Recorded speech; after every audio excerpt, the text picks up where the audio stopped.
Assalamualaikum warahmatullahi wabarakatuh.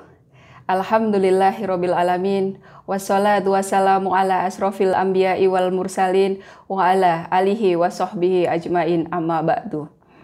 Pemirsa Mimbar Ramadan, live YouTube MTS Surya Buana Malang, puji syukur kehadirat Allah Subhanahu wa Ta'ala atas kesempatan yang diberikan oleh Allah kepada kita semua, sehingga kali ini kita masih diberikan kesempatan oleh Allah untuk bertemu dengan bulan yang penuh berkah, bulan yang penuh maghfirah, yaitu bulan suci Ramadan.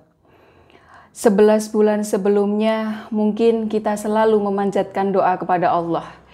Ya Allah, berikanlah kesempatan kepada saya, kepada kami untuk bertemu bulan suci Ramadan tahun ini.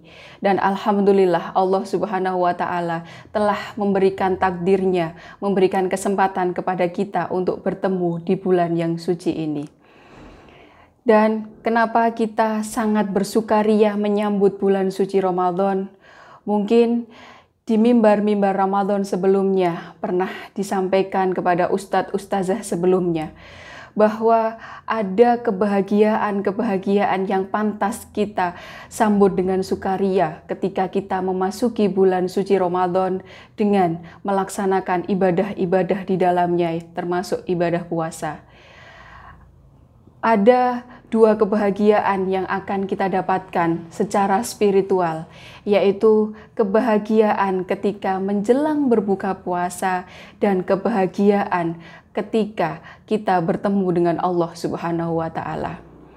Apa hanya dari dimensi spiritual itu saja kebahagiaan yang kita dapatkan dari bulan suci Ramadan ini? Tentu saja tidak, anak-anak. Allah Subhanahu wa Ta'ala menyerukan kepada kita orang-orang yang beriman. Di Quran surat Al-Baqarah ayat 183, A'udzu billahi minasyaitonir rajim. Bismillahirrahmanirrahim. Ya ayyuhalladzina amanu kutiba alaikumusyamu kama kutiba alal ladzina min qablikum la'allakum tattaqun. Wahai orang-orang yang beriman, diwajibkan atas kamu berpuasa dan diwajibkan atas orang-orang sebelum kamu berpuasa agar kamu bertakwa. Namun, dilanjutkan dalam Quran surat Al-Baqarah ayat 184, apabila kita cermati ayat Al-Quran itu disampaikan di akhir ayat itu bahwa berpuasalah, sesungguhnya puasa itu lebih baik bagimu apabila kamu mengetahuinya.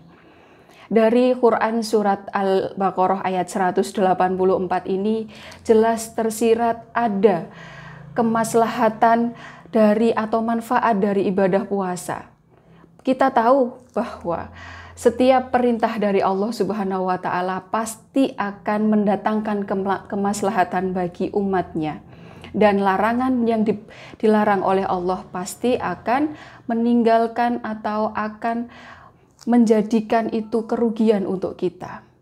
Nah, ini adalah ibadah puasa di bulan Ramadan yang diserukan oleh Allah untuk kita, kaum atau hamba-hambanya yang beriman, pasti akan mendatangkan kemaslahatan untuk kita.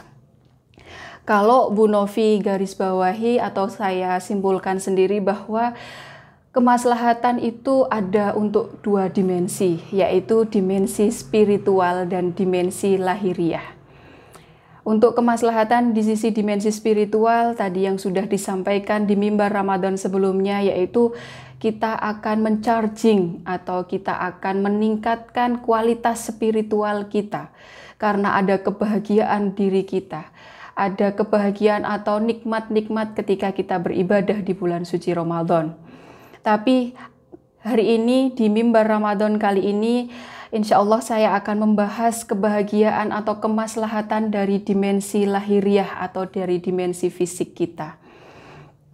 Selama 11 bulan sebelum bulan suci Ramadan ini, mungkin apapun kita makan, apapun kita masukkan ke dalam sistem tubuh kita, baik itu yang thayyib atau yang tidak thayyib.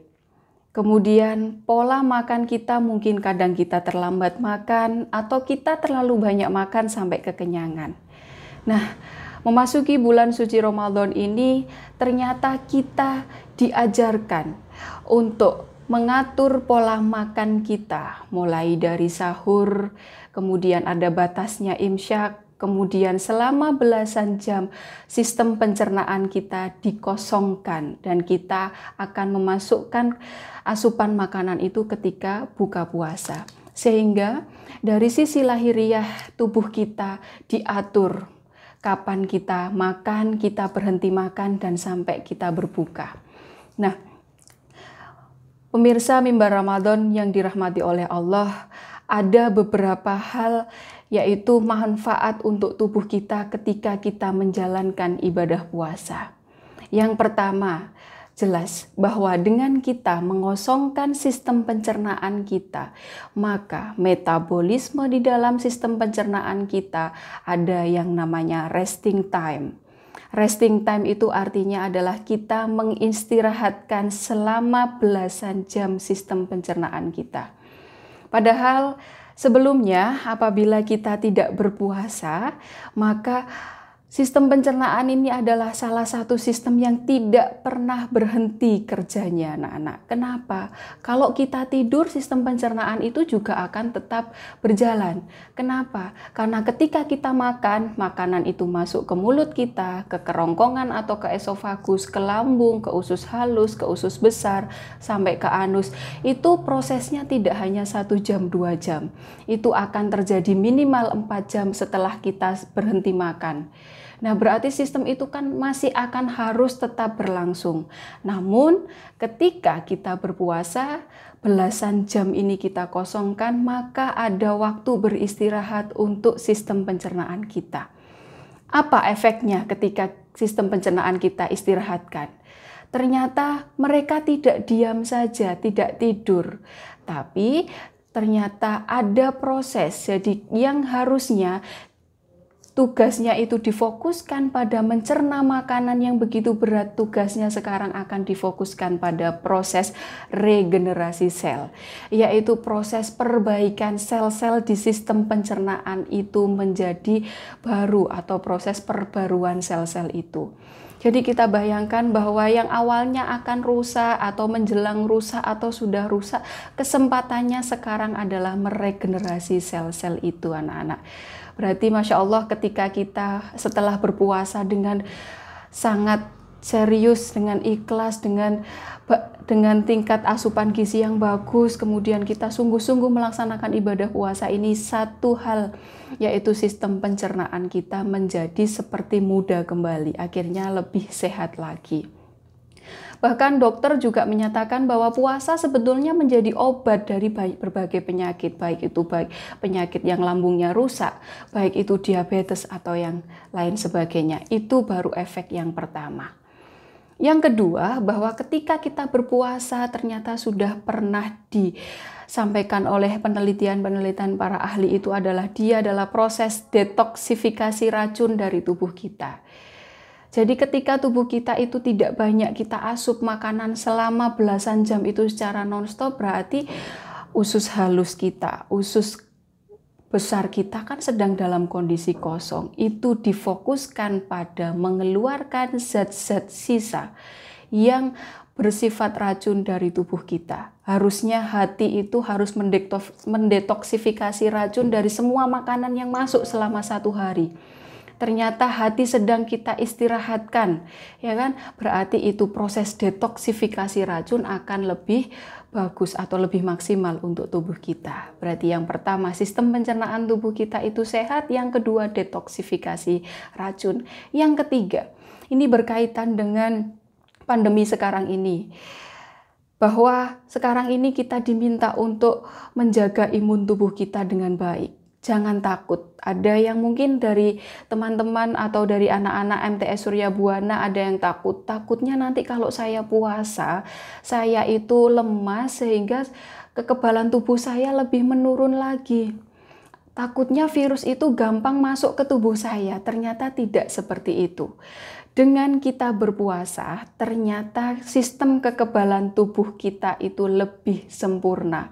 Kenapa? Kembali lagi ke konsep regenerasi sel. regenerasi sel-sel darah putih yang ada hubungannya dengan getah bening yang dikeluarkan oleh getah bening, regenerasi sel-sel limfosit kita itu lebih bagus. Sehingga dengan kita berpuasa ternyata sistem imun tubuh kita itu akan lebih bagus. Berarti sungguh eman sekali, sungguh rugi sekali kalau kita itu tidak mengikuti, tidak membiasakan ibadah puasa ini di bulan suci Ramadan ini. Sehingga anak-anak sekalian, ketika saya simpulkan bahwa ada dua dimensi tubuh kita yang sedang kita charging atau sedang kita tingkatkan kualitasnya. Yang pertama adalah dimensi spiritual kita. Dengan kita beribadah, dengan kita meningkatkan, dengan kita bernikmat-nikmat dalam ibadah selama bulan suci Ramadan, maka batin kita, spiritual kita juga akan di-charge atau ditingkatkan kualitasnya. Dan yang kedua adalah kita akan meningkatkan dimensi lahiriah kita atau dimensi fisik kita.